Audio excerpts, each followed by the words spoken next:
going to do a little bit of a review mod kind of video of some safety wire pliers that you can pick up at Harbor Freight. They're Pittsburg brand, and one of the things I wanted to do was I wanted to find an alternate way of buying a new set of safety wire pliers instead of spending a ton of money from one of the trucks. So I tried it out. These are my old pliers. These are mill bar pliers that I've had for probably almost 30 years, and they're pretty wore out. Everything's a little loose. They don't spring back anymore. So I was looking for an alternative. I had bought the 9-inch safety wire twister, and one thing I noticed right out of the box is you got to be careful.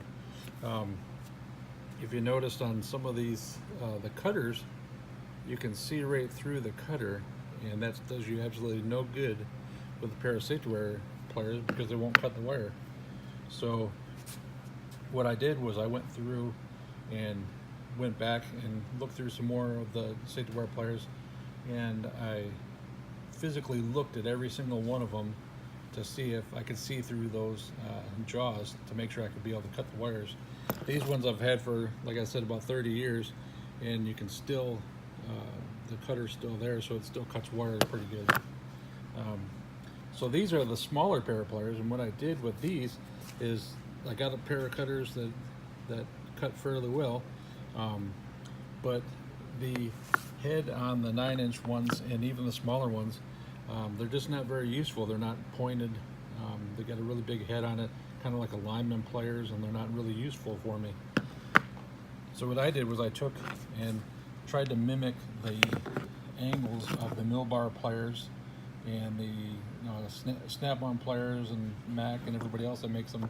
They copy just about the same kind of design.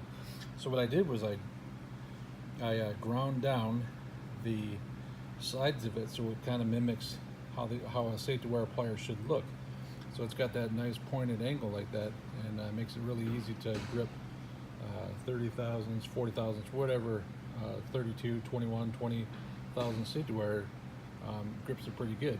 And one other thing is a good pair of safety wire pliers. The Harbor Freight ones have a groove where the teeth are, and that will damage your safety wire when you're trying to do it. So what I did was I ground down the inside jaws so that they'd still come in contact like that pretty nice, but they won't mar the safety wire. So it turned out to be pretty good. I don't use them a whole lot, but if I end up having to use a pair of them for like on the road or something like that, that's what I take with me. Hope this helps a little bit with just a little bit of mod that you want to do for these pliers, and they turn out pretty good. Thanks a lot.